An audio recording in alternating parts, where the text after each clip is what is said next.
안녕하세요. 킹덤 스토리텔러입니다. 본 컨텐츠는 청장년을 위한 킹덤 스토리 오디오 가이드입니다.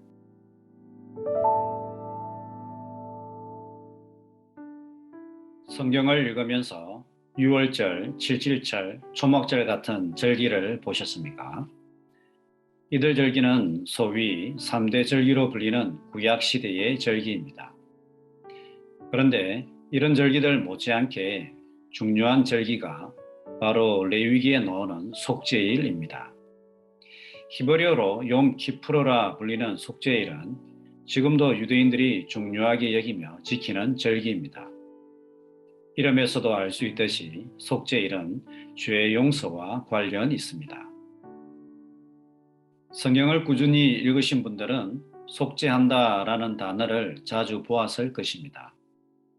이 동사는 히브리어 키페르에서 왔고 크게 세 가지 의미를 갖습니다.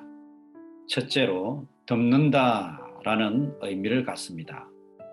어린 양의 피로서 죄인의 죄를 덮는다라는 의미인 것이죠.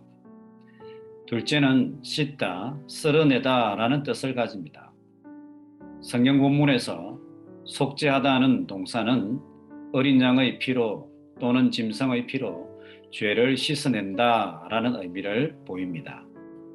셋째는 배상하다 혹은 대속하다라는 의미를 가집니다. 이상의 뜻을 연결해 보면 하나님은 속죄일에 속죄소, 즉 법궤에 뿌려진 피를 보시고 제사장, 백성, 성소의 부정과 죄를 덮고 씻어내고 대속하시는 놀라운 변화와 회복을 이루셨습니다. 속죄일에는 크게 세 가지 의식이 진행되었습니다. 먼저 대제사장, 제사장, 그리고 그 가족을 위한 속죄제가 먼저 드려졌습니다. 대제사장 아론은 속죄제의 수송아지를 하나님 앞에 잡은 후 그 피를 지성소 안의 속죄소 정면과 앞에 7번 뿌려 자기 자신과 집안의 죄를 속죄하였습니다. 백성의 죄를 속하기 전에 제사를 집례하는 제사장과 그 가족의 속죄가 선행되어야 했습니다. 둘째, 백성을 위한 속죄입니다. 아론은 백성의 죄를 위해 속죄제 염소를 죽여 동일한 방식으로 그 피를 지성소의 속죄소 정면과 앞에 뿌렸습니다. 다음으로 아론은 안수를 통해 이스라엘 자손의 모든 죄와 불의를 아사셀 염소에게 지워 진영 밖 광야로 내보냈습니다. 이 염소가 백성의 죄를 짊어지고 광야로 나간 후 이스라엘 백성의 죄와 부정은 완전히 소멸되었습니다.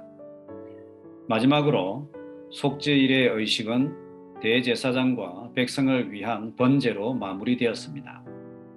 이날의 의식을 통해 이스라엘 백성은 모든 죄를 사함받고 또한 정결케 되었습니다. 과거 이스라엘 백성에게 속죄일이 있던 일곱째 달은 새로운 해가 시작하는 달이었습니다. 즉, 하나님의 백성은 속죄일을 지킴으로 죄와 부정함을 해결한 뒤 새해를 맞이하였던 것입니다. 오늘날 하나님의 백성이 이 속죄일의 사건을 십자가 사건에 비추어 이해할 때에 그 의미는 더욱 온전하고 풍성해집니다. 레위기 속죄일 의식과 예수 그리스도의 십자가 사건은 유사점이 몇 가지 있습니다. 첫째로 속죄소 위에 짐승의 피가 뿌려짐으로 이스라엘의 모든 죄와 부정에서 깨끗게 된 것처럼 십자가에 흘리신 예수님의 피를 통해 인류는 죄 사함과 하나님과의 화목을 누리게 되었습니다. 둘째, 백성의 죄를 전가받은 아사셀 염소가 진영 밖으로 보내져 죽임을 당한 것처럼 예수님께서도 인류의 죄를 지시고 진영 밖에서 십자가 위에 죽임 당하셨습니다. 이렇게 유사점도 있지만 속죄일을 완성하신 예수님 덕분에 그 모습이 바뀐 것도 몇 가지 있습니다. 첫째는 새로운 해를 시작할 때마다 지켰던 속죄일은 자신을 완전한 속죄 제물로 드린 예수님 때문에 더 이상 필요 없게 되었습니다. 예수님께서 자신을 온전한 속죄 제물로 드리고 인간의 죄를 완전히 속죄하셨기 때문에 더 이상 속죄할 필요도 속죄일을 지킬 필요도 없습니다. 둘째, 오직 대제사장만이 속죄일 단 하루만 들어갈 수 있었던 은혜의 보좌 앞에 이제는 누구나 나아갈 수 있게 되었습니다. 예수님의 피를 힘입어 하나님의 가장 깊은 임재의 자리에 그를 믿는 모든 자들이 언제든지 나아갑니다. 과거에는 대제사장이 두려움에 떨며 지성소로 들어갔는데 이제는 기쁜 마음으로 하나님 앞에 나아갈 수 있습니다. 이것은 예수 그리스도의 피가 구약의 모든 제사들보다 더욱 강력하고 위대함을 보여줍니다. 그렇다면 정결해진 하나님의 백성은 어떻게 해야 할까요? 부정해져도 다시 거룩하게 되니 마음껏 죄를 지어도 될까요? 그렇지 않습니다. 하나님께서는 자기 백성의 거룩과 정결에 특별히 관심이 많으십니다. 정결한 백성에게 놀라운 은혜와 풍성한 생명을 주신다고 약속하셨습니다.